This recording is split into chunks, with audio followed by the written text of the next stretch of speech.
Okay friends, just open your settings application, then select accessibility from left side. Accessibility, you can see here general, then accessibility. Okay, then select display and text size. You can see here display and text size.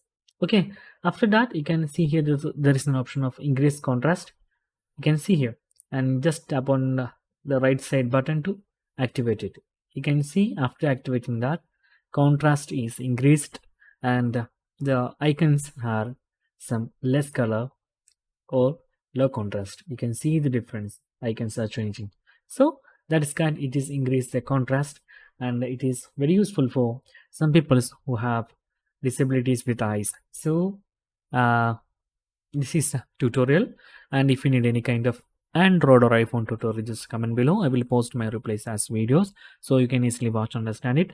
And if you enjoy this video, please like, comment, share and subscribe our channel for getting more videos like this. Thank you so much for watching. Have a nice day. Bye bye.